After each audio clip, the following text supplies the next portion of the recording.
36 states, 1200 plus report.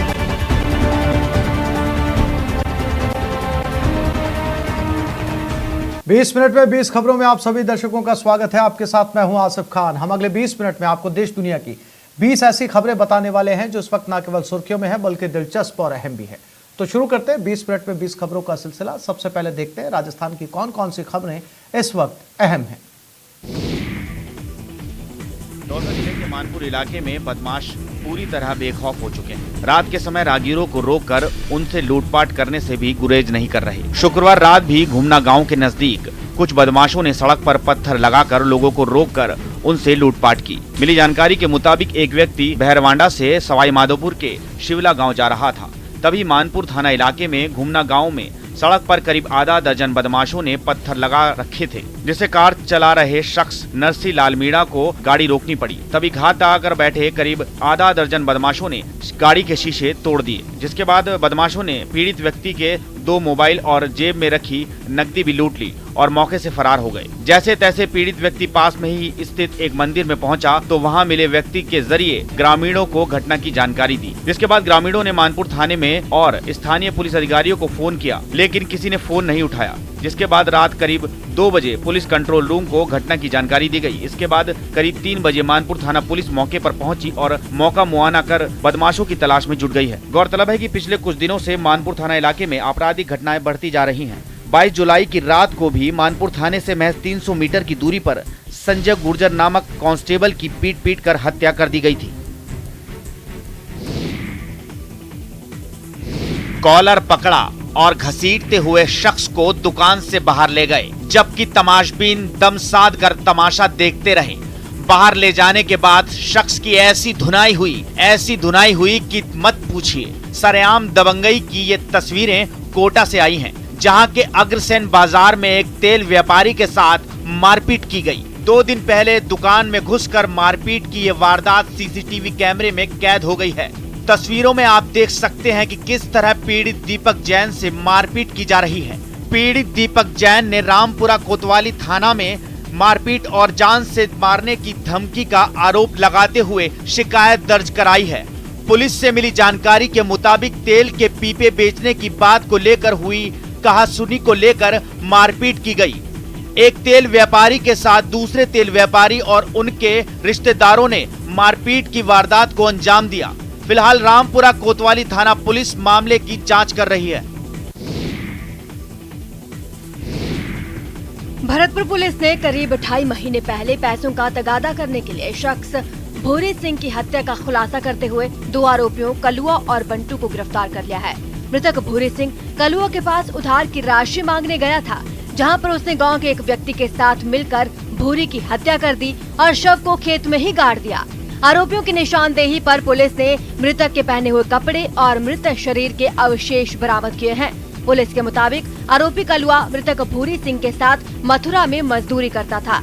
इस दौरान कलुआ ने भूरी सिंह से उधार के पैसे लिए थे, जिसका तकादा करते हुए भूरी सिंह ने कलुआ से बार बार उसके गाँव जाकर पैसे मांगे, लेकिन कलुआ ने भूरी सिंह के पैसे वापस नहीं लौटाए। 11 मई 2021 भूरी सिंह कलुआ से अपने उधारी के पैसे लेने उसके गांव सरकोरिया पहुंचा और वहां कलुआ के घर पर रुका, पर कलुआ पैसे नहीं देना चाहता था। इस दौरान कलुआ ने अपने गांव के बंटू के साथ मिलकर योजना बनाई, जिसके बाद दोनों भूरी सिंह को खेत पर ले गए, जहां तीनों ने शराब पी। जब भूरी सिंह को खूब नशा हो गया तो कलुआ और बंटू ने गला दबाकर उसकी हत्या कर दी। इस मामले में पहले मिसिंग गुमशुदगी दर्ज थी उस व्यक्ति की, बाद में 302 में प्रकरण पंजीबद्ध हुआ। तफ्तीश हुई।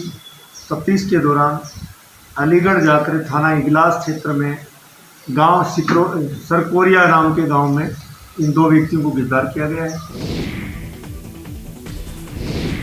बूंदी के गुमानपुरा सरपंच पर बगैर काम को अंजाम दिए कई योजनाओं की राशि निकालने का आरोप है। पिछले साल हुए चुनाव में चुनकर आए सरपंच ने अधिकारियों से मिलीभगत कर बगैर काम कराए ही सरकारी राशि डकार ली। सरपंच पर पीएम आवास योजना में अपने चहेतों को आवास दिलाने के 38 प्रकरणों की शिकायतें जिला पंचायत परिषद पहुंची, जिसमें पंचायत समेत 18 अधिकारी आरोपी हैं, लेकिन निष्पक्ष जांच और कार्रवाई दूर की कौड़ी लगती है। वर्तमान सरपंच, इसका पिछले कार्यकाल भी इसी का था। इन्होंने ग्राम पंचायत में काफ़ी भ्रष्टाचार घोटाले किए हुए हैं जो 38 प्रकरण हमने दिए गए हैं, इसके बाद भी इसकी जांच चल रही है, लेकिन सीओ साहब जांच निष्पक्ष जांच नहीं करवा के इसको लंबित किया जा रहा है। जिनमें 38 अपराधों का ब्यौरा सीओ साहब को दिया हुआ है। उसमें से उन्होंने कुछ मामलों की जांच भी करवाई है। जांच में आर्थिक अपराध पाया गया है। इसके बावजूद भी वह अज्ञात कारणों से संपूर्ण मामले में खामोश है।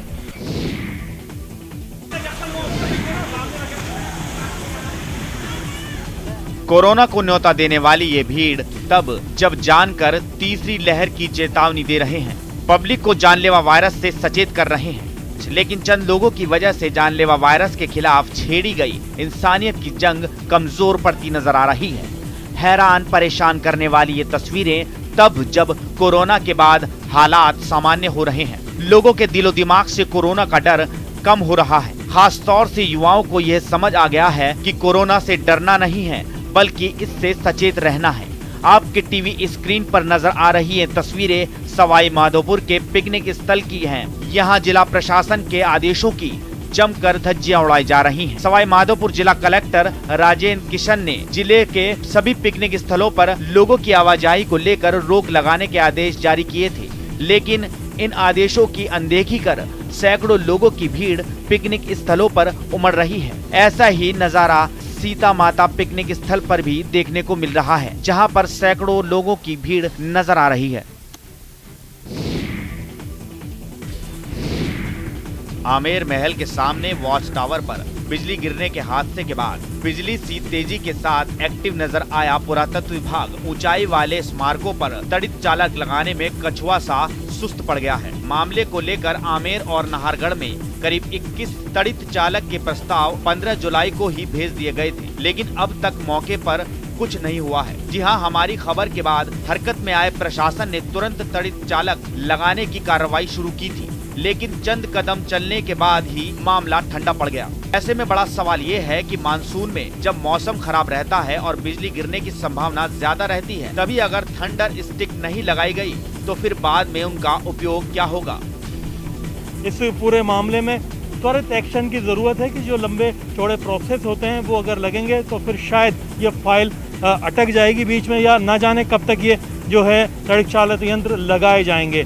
फिलहाल के लिए लोगों की दुकानतिका के बाद में विभाग होश में आया है और जल्दी ही कार्रवाई की कोशिश की जा रही है, लेकिन ये कार्रवाई जल्दी कब तक होगी ये अभी नहीं पता। जब ये लग जाएंगे यंत्र तभी लोगों की सुरक्षा इस तरह के बिजली के हादसों से हो सकेगी। मौत का वास्तविक कारण बताने वाले विसरा सैंपल आरबीएम अस्पताल के मुर्दाघर में ही रखे हैं। स्थिति ये है कि मोर्चरी के जंगले अलमारी पोस्टमार्टम टेबल तक इन सैंपलों से घिरी पड़ी है। इनमें 189 तो 31 दिसंबर 2018 से भी पहले के हैं, जबकि 161 सैंपल जनवरी 2019 से अब तक एकत्रित हुए हैं। भरतपुर में जान गंवाने वाले करीब 400 लोगों की मौत का राज खुलना अब मुश्किल है। अस्पताल अधीक्षक डॉक्टर जिज्ञासा सहानी के मुताबिक इन सैंपलों को लैब भिजवाए जाने के संबंध में पुलिस को कई बार पत्र लिखे जा चुके हैं। पिछली बार 19 फरवरी 2019 को भी फोरेंसिक मेडिसिन विभाग के तत्कालीन एचडीओ डॉक्टर अरिजीत दत्ता ने भी एसपी को पत्र लिखा था। हमारी मोर्चरी में लगभग 400 के लगभग पिछले 11 साल पुराने बिस्तरा रखे हुए हैं, क्योंकि ये हो जाता था कि कोई केस अगर वैसे ही निपट रहा होता था इनका, तो ये पीएमआर तो ले जाते हैं, पोस्टमार्टम रिपोर्ट तो ले जाते थे पुलिस में, लेकिन ये लोग बिस्तरा छोड़ करके चले जाते थे। इसके बारे में हमारे यहाँ से 2-3 बार पत्र व्यवहार भी किया गया। तो अब जो बिस्तरा है वो बिस्तरा टेक्निकली कोई काम का नहीं है, लेकिन क्योंकि अब दिया गया है तो उसको कहीं ना कहीं डिस्पोजल तो करना पड़ेगा। और बीच में कोविड सेकेंड फेज आने की वजह से तमाम ऑफिस में कई जगह बंद भी कर दिए थे। फिलहाल अस्पताल अधीक्षक ने मामले के संज्ञान में आते ही सभी थाना प्रभारी को अस्पताल की मोर्चरी से विसराओं को ले जाने के निर्देश दिए हैं।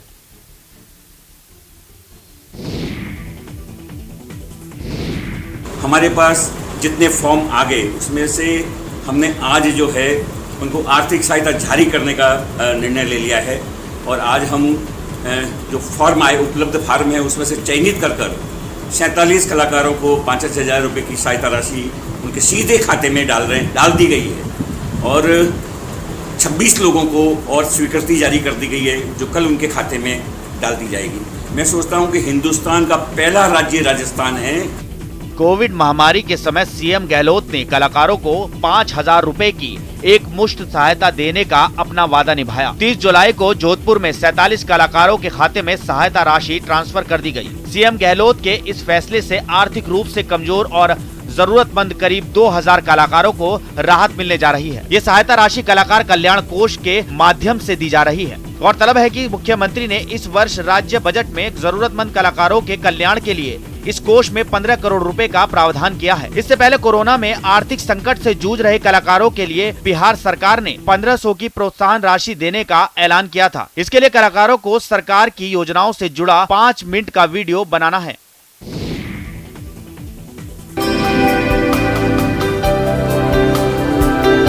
डूंगरपुर का हर घर अब औषधीय पौधों की खुशबू से महकने वाला है, क्योंकि घर घर औषधि योजना के तहत 1 अगस्त से औषधीय पौधों का वितरण किया जाएगा, जिसकी तैयारी डूंगरपुर वन विभाग ने कर ली है। खास बात ये कि इस योजना के पहले चरण में इस साल 1,40,293 परिवारों को तुलसी, गिलोय, अश्वगंधा और कालमेघ जैसी किस्मों के 2-2 पौधे बांटे जाएंगे। इसके लिए 15 नर्सरियों में 12 लाख से ज्यादा पौधे तैयार किए गए हैं। और डूंगरपुर जिला में जो हम लोग को 1,40,000 फैमिलीज का अभी टारगेट में है। आइए आपको दिखाते हैं किस नर्सरी से कितने परिवारों को पौधे वितरित किए जाएंगे।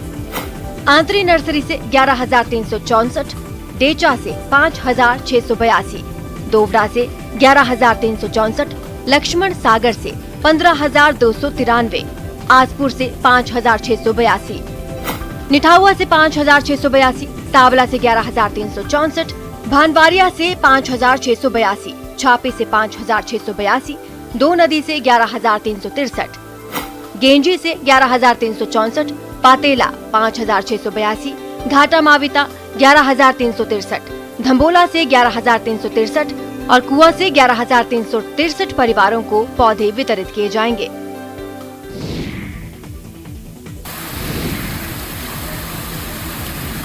बारां जिले में अच्छी बारिश के बाद शाहबाद की वादियों में स्थित मनमोहक कुंडाखो का झरना गिरने लगा है। 400 फीट की ऊंचाई से गिरने वाले इस झरने को देखने लोग पहुंचने लगे हैं। इलाके में करीब 90 mm बारिश के बाद नदी नाले उफान पर हैं। सिरसा नदी के उद्गम कुंडाखो का झरना अपने परवान पर है। वहीं पहाड़ों पर चारों ओर हरियाली और किला क्षेत्र में गिरने वाले झरने पर्यटकों को आकर्षित कर रहे हैं। लोग बड़ी संख्या में यहाँ पहुँच रहे हैं, जिसे देखते हुए पुलिस बल की तैनाती भी की गई है। वहीं बारिश के कारण दौसा के कई इलाके पानी पानी हो गए हैं। इसके साथ कई जगहों पर नजारा मनमोहक हो चुका है। देवगिरी पर्वत की सीढ़ियों से गिर रहा पानी झरना बना हुआ है और लोग इस मनोहारी दृश्य का जमकर मजा उठा रहे हैं। और अब देख लेते हैं कुछ अन्य राज्यों की खबरें। कोरोना टीकाकरण के दौरान जहां कई जगह वैक्सीन की कमी की वजह से अभियान गति नहीं पकड़ पा रहा है, वहीं टीकाकरण में चौंकाने वाली लापरवाहियां भी सामने आ रही हैं। यूपी के सहारनपुर में कुछ लोगों ने टीका नहीं लगवाया, लेकिन उनके मोबाइल पर सफलतापूर्वक वैक्सीन लगने का मैसेज और जिस ऑनलाइन साइट पर पंजीयन करवाया था उस पर पहला डोज लगने का प्रमाण पत्र भी जारी हो गया। मामला सहारनपुर देहात कोतवाली के गांव हसनपुर का है, जहां के रहने वाले सोनू कुमार ने अपने पूरे परिवार का बीते दिनों कोरोना वैक्सीन के लिए ऑनलाइन रजिस्ट्रेशन कराया था। सोनू के पिता को कोरोना वैक्सीन लग चुकी है, लेकिन वो खुद और उसकी छोटी बहन वर्षा बारिश के चलते वैक्सीन लगवाने नहीं जा सके। लेकिन उनके पास कोरोना वैक्सीन की पहली डोज का सर्टिफिकेट पहुंच चुका है, जिसको लेकर सोनू और उसकी छोटी बहन अचंभे में है कि उन्होंने कोरोना वैक्सीन लगवाई ही नहीं तो उनका सर्टिफिकेट कैसे तैयार हो गया। इन लोगों ने इस तरीके से फर्जी सर्टिफिकेट तैयार करने वाले कर्मचारियों पर जांच कर कार्रवाई की मांग की है। उनका कहना है कि प्रधानमंत्री अपील कर रहे हैं कि सभी लोग कोरोना वैक्सीन लगवाएं और उनको बिना वैक्सीन लगे ही सर्टिफिकेट दे दिया गया। इन लोगों को डर है कि उनको कोरोना वैक्सीन की पहली डोज नहीं लग पाएगी। मेरे भैया ने ऑनलाइन वैक्सीन बुक किया था, किसी काम की वजह से हम वहाँ पे नहीं जा पाए और भैया पे मैसेज आया कि हमें वैक्सीन लग चुकी है और प्रमाण पत्र भी जारी हो गया। सरकार तो पहले ये बोल रही थी कि घर घर जाकर वैक्सीन लगेगी और ऐसा कुछ भी नहीं हो पा रहा। हमारे यहाँ उल्टा हो गया। तो रजिस्ट्रेशन कराया था, उसके बाद क्या? कल रजिस्ट्रेशन करवाया था, आज सर्टिफिकेट बन के आ गए।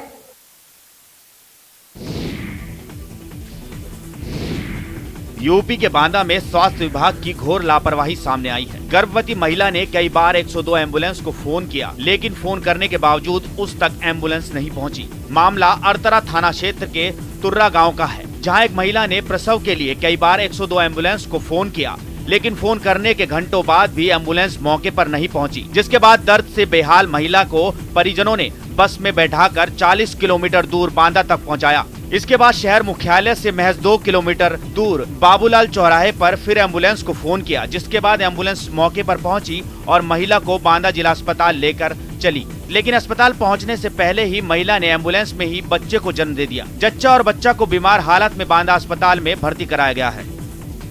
कितनी देर खड़ी हैं अभी आप यहाँ पर? आधा घंटा? कितनी काफी देर हो गए। काफी देर कोई नहीं आया है? अभी कहाँ आया है डॉक्टर? कोई भी नहीं आया? हाँ।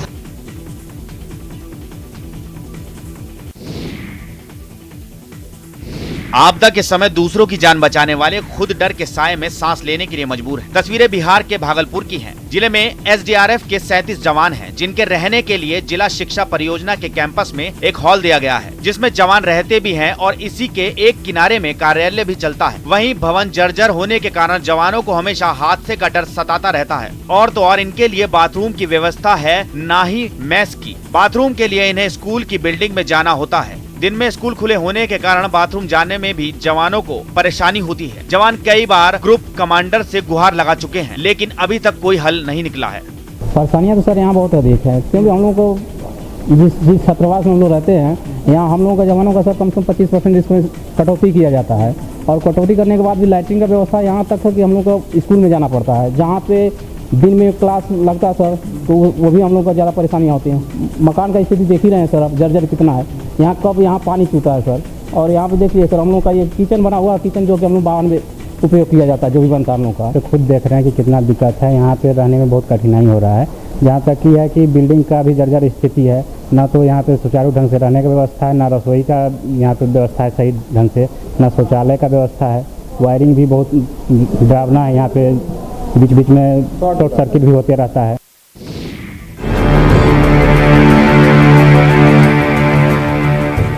बुलडोजर के धमकते ही बोकारो के व्यस्ततम सिटी सेंटर में अचानक हंगामा मच गया।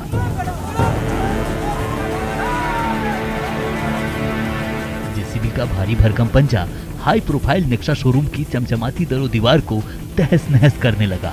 कंपनी में काम करने वाली महिला कर्मचारी ठीक सामने खड़ी हो गई।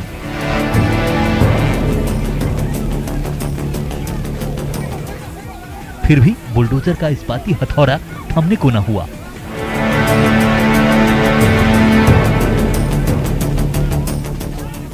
पीला पंजा चलता गया और शोरूम का सुरक्षा कवच नेस्त नाबूद होने लगा।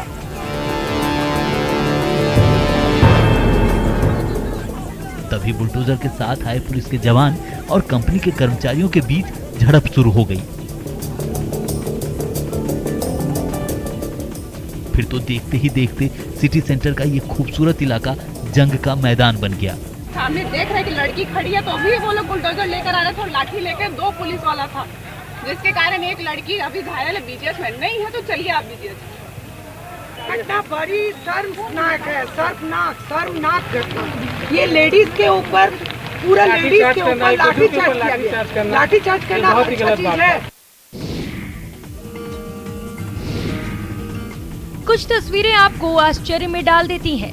उसी में से एक गया से आई ये तस्वीर भी है। पाँव पर तो हर किसी को आपने चलते देखा होगा, लेकिन गया के सुकांत पाठक को पाँव की बजाय अपने 2 हाथों पर चलना ज्यादा पसंद है, वो भी बिना गिरे और बिना रुके।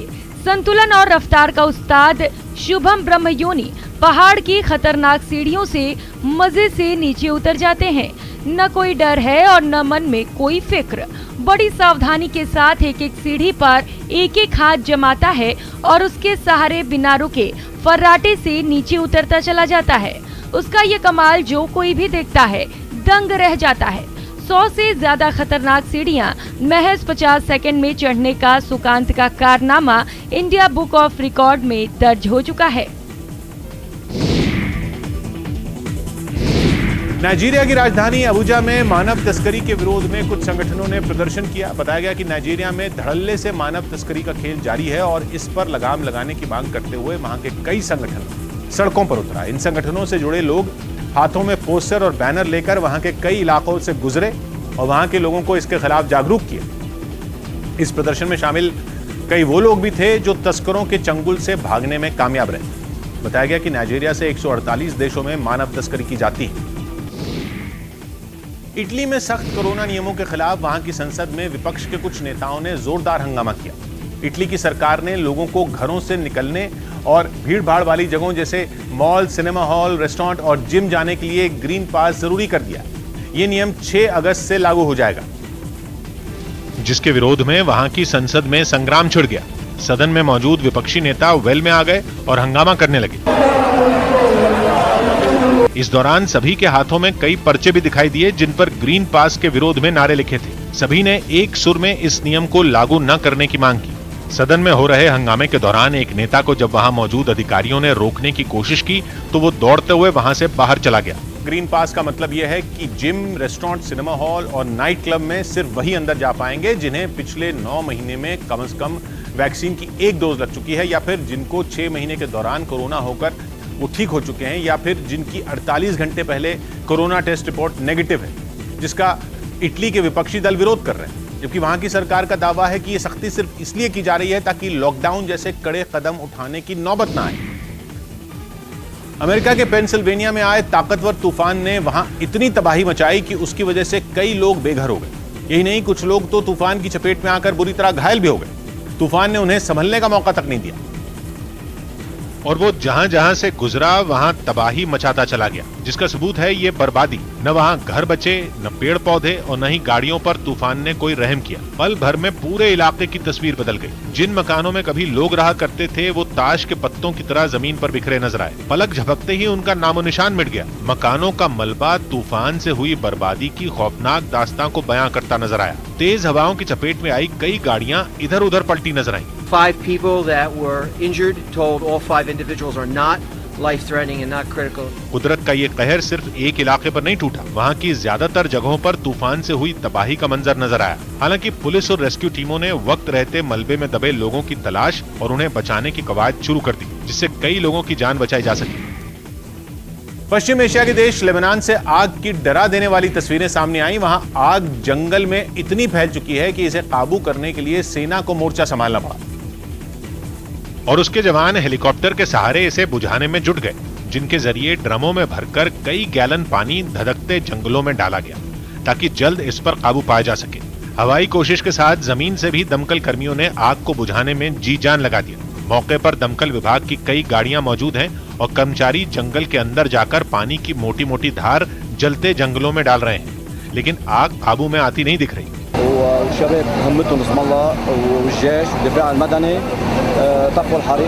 कई किलोमीटर तक फैली इस आग से भयानक धुआं निकल रहा है जो जंगल के ऊपर जमा हो गया, जिससे राहत और बचाव के काम में भी दिक्कत आ रही है। यही वजह है कि 2 दिन बीत जाने के बाद भी आग को पूरी तरह नहीं बुझाया जा सका।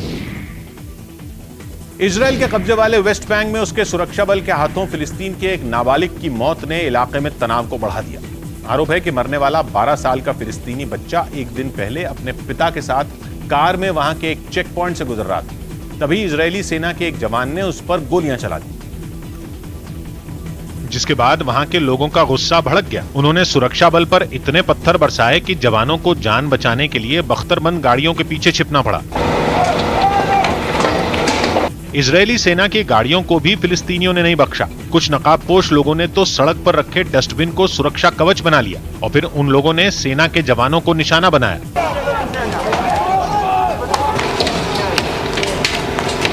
सुरक्षा बल पर छिप कर हो रहे हमले ने उन्हें संभलने तक का मौका नहीं दिया। हालांकि कुछ देर बाद इजरायली सेना ने भी मोर्चा संभाला और पत्थरबाजी कर रहे लोगों पर आंसू गैस के गोले दागे। इससे पहले इजराइल की गोली के शिकार हुए बच्चे की शव यात्रा में पूरा गांव उमड़ पड़ा। लोगों के अंदर गुस्सा इतना था कि वो लोग इजराइल के खिलाफ कूद कूद कर नारे लगाते दिखे। नाबालिग को आखिरी विदाई देने के लिए फिलिस्तीन का सुरक्षा बल उसके घर पहुंचा। उनमें कुछ ने एक छत पर चढ़कर उसे सलामी भी दी। बताया गया कि इस हिंसक झड़प में एक फिलिस्तीनी की मौत हो गई। बुलेटिन में फिलहाल इतना ही। नमस्कार।